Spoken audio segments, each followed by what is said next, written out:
just to define what it is so that everyone has context. Yeah. In the mid-1980s, a philosopher by the name of James Carse articulated these two types of games, finite games and infinite games. A finite game is defined as known players, fixed rules, and an agreed upon objective. Football, baseball. Yeah. There's always a beginning, a middle, and an end. And if there's a winner, there has to be a loser. Then you have an infinite game. Infinite games are defined as known and unknown players, which means new players can join at any time. The rules are changeable, which means you can play however you want. And the objective is to stay in the game as long as possible, to perpetuate the game. Yeah. If we think about it, business is an infinite game. New companies can start and join your industry at any time. You don't have to run your business the same way somebody else runs their business. And there's no such thing as winning in business. There's no such thing as being the winner of business. It doesn't exist. The objective is to stay in business as long as possible, to stay in the game. If you don't, it's called bankruptcy. You drop out, but the game continues with you or without you.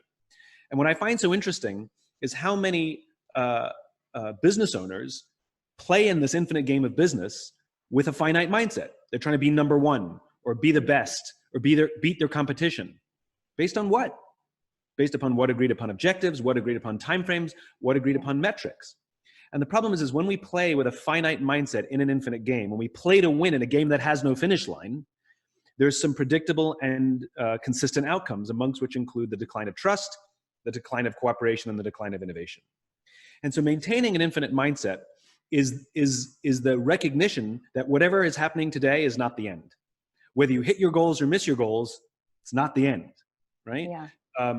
And I think it's been incredibly valuable during this time. I really get a kick out of the fact that, I've in interviews, people keep asking me the question. They say, Simon, during these uncertain times, all times are uncertain. There's never a time that is certain. It doesn't exist. All that has happened is something that we didn't expect has happened that has reminded us that time is uncertain. It's the same reason we buy insurance. We don't buy insurance expecting a house to burn down, and we don't buy insurance after the house is burned down. And so I think what has happened is crisis is the great revealer. And I think it's really shown which organizations have been maintaining an infinite mindset, or which have been playing with a finite mindset, which have been playing to be able to adapt to crises, even ones that are as difficult as this, and ones which really were just playing for the now. And when something like this happened, they're in a much weaker position, both financially, but also the quality of their teams. But a better analogy is lifestyle. Like, what does it take to be healthy, right? You have to exercise, sleep well, nurse your personal relationships, eat healthily. I mean, and probably 30 or 40 other things you have to do. And it's perfectly fine to have finite objectives. I want to lose X amount of weight by X date. Yeah. Right. And the finite objectives are motivating. They help us count progress. Human beings love metrics. We love to count progress because it makes it tangible, right? You could never run a marathon without mile markers because you had no sense of speed or distance. That's what metrics are. They give us a sense of speed or distance. But in business, they don't indicate the end of the game. Goals are not the end of the game. So that's like saying, I want to lose X amount of weight by X date. And if you hit your goal, you're all excited and everything's wonderful. But the problem is you have to keep exercising for the rest of your life. The game isn't over, right? You hit your goal in business, business doesn't end. You've got to keep going. Right. And the opposite is also true. What happens if you miss your goal? You're all bummed out, you missed your goal, but here's the truth. You're probably much healthier now than you were when you started. And who cares? Nothing happens. Like if you miss your goal, nothing happens. And if you just keep at it, you'll hit your goal in 13 or 14 months instead of 12. It's exactly the same in business. The finite games are there to help push us and guide us towards something much bigger. And I understand the point of the question, which is what if you have to make very difficult finite decisions? I assume they're talking about layoffs. Yeah. Again, the game is existential. The game is about staying in the game. What I'm against is using people's livelihoods to manage the books. So we're profitable this year, just not as profitable as we liked. So we're going to lay off a bunch of people just so we can be as profitable as we promised we would be to meet our goal. That's what I'm completely against. Yeah. Because a business exists on two levels, which is will and resources. You need both. You need the will of the people, but you need the fuel to advance the cause. So they're excruciating. If it's anything other than excruciating, I would be worried. Yeah. Excruciating decision, and it should be made for existential reasons. So a why is fundamentally who we are. It's an origin story. companies have a why, but so do individuals, right? We are the sum totals of how we were raised. You are who you are. And the rest of your life, Lindsay, will be spent, trying to make decisions to be true to yourself. We call it being authentic, right? We even have a word for it.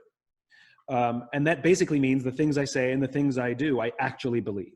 They're core to who I am. And absolutely, a crisis can put us off course. And that usually feels like stress. It usually feels like uncertainty. It usually feels like panic. Our friends will say to us, it's like, I don't know who you are anymore. I'm worried about you. What's wrong? Something's different. So absolutely, but it doesn't mean the why has changed. It means we've stopped focusing on it because we've become obsessed with what we're doing and panicking rather than taking a step back and saying, hold on, why did I set out to do this in the first place? Or to your point, it was poorly articulated in the first place. Think of a why like the foundation of a house, which is in a hurricane or an earthquake, the house will shake, but the foundations, they remain. When we dig up ancient ruins, it's the foundations we find. And so, for example, with us, my why, our company's why, is to inspire people to do the things that inspire them. And what we did was we changed what we do, but we didn't change why we do it. We actually went backwards and say, hold on, guys, why did we start this business? Now, given the current circumstance, how do we change?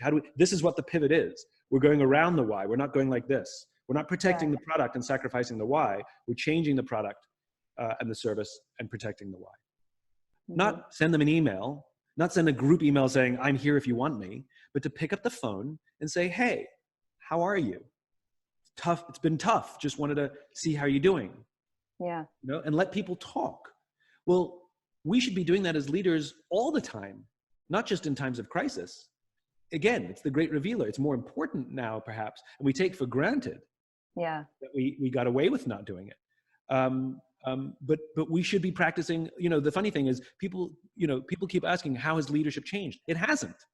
All the tenets of great leadership are now reinforced, which is empathy matters a huge amount, checking in our people personally, conducting business with telephones or Zooms, not email. And a lot of people have organically started using less email because it doesn't feel right and it doesn't work. Well, why were we using it so much in the past? Yeah. So it doubles down on the importance that there are human beings involved here, and human beings deal with trauma in very different ways, and there's no right or wrong way. Yeah. I think the biggest mistake that leaders make is they think they have to have all the answers, and if they don't, they pretend that they do. And what vulnerability means doesn't mean sharing your darkest moments out loud with the team. Vulnerability means admitting, I made a mistake, I don't know, I'm uncertain. That's what it means. And to come out and say, guys, this is a difficult time, a very difficult time. I'm being tested more than I've ever been tested. And I'm not 100% sure of the decisions I have to make. Here's what I do know. I believe in our vision. I believe in our team. And I think that if we can get the right product mix, and if we can figure out new ways to bring our cause to life, I think we can beat this. I'm going to be leaning very, very, very heavily on this team because I cannot do this alone. Yeah. And I will keep you in the loop and like, we made mistakes. We like ran head forth in one direction, and then we had to shift. And we said to everybody, we got it wrong. We're making this up as we go along. Yeah. And we'll explain why we were wrong. And we'll explain why we changed. But to express uncertainty, but not end there, uncertainty, and here's what I plan to do, is essential. But to say I don't know is so powerful, and to ask for help is so powerful. There's a couple things that I think COVID was an absolute gift. One was family dinner. Most people don't have family dinner anymore, or if they do, it's a treat. And the regularity with which so many of us are having family dinner has become really special, where we actually put away our phones and we have family dinner every night. The other thing is space. I think that our nation over-indexed on how we define success in terms of how fast you're getting promoted, how much money you're making, and yet it was an unhealthy way to live and not necessarily the right way to build a business or live a life. And I think we're still working hard, but there seems to be more space. There seems to be time to just chill out or enjoy the weekend. And we're not so attached to our phones as much anymore because we're sort of on Zoom all day and then we walk away, and we're not strangely attached to the devices all the time. You know, I actually can go and get a bite to eat and not bring my phone with me, which, you know, prior to COVID, I took my phone to get a bite to eat. So I think space has been, and I realized this pace is better. And I think Black Lives Matter has also been, I think that a lot of good has come out of Black Lives Matter in terms of daily practices, which is, I think it's challenged me and challenged others to really be better listeners, and learn the skill of having an uncomfortable conversation. Because if you can have an uncomfortable conversation about race, you can have an uncomfortable conversation about pretty much anything. Courage and integrity. I don't think you can separate the two. Trying to do the right thing and ignoring the noise. You know, as I said, crisis is the great revealer. We talked about worthy rivals. What's so funny in this COVID time is there's not a single company trying to beat their competitor. They're just trying to stay alive. Yeah. Well, you should be doing that all the time. You know, during good times, we have the luxury of being stupid. You know, we waste money and we make stupid decisions. And when times are tough, we have to make better decisions, because each one actually counts more. And if we make the wrong one, we may not have the time or the money to fix it. Yeah. And so we realize the futility of the excessive amount of attention and time we put on studying our competition, because really nobody's doing that right now. And if they are, it's only because they're trying to learn from them or take cues from them.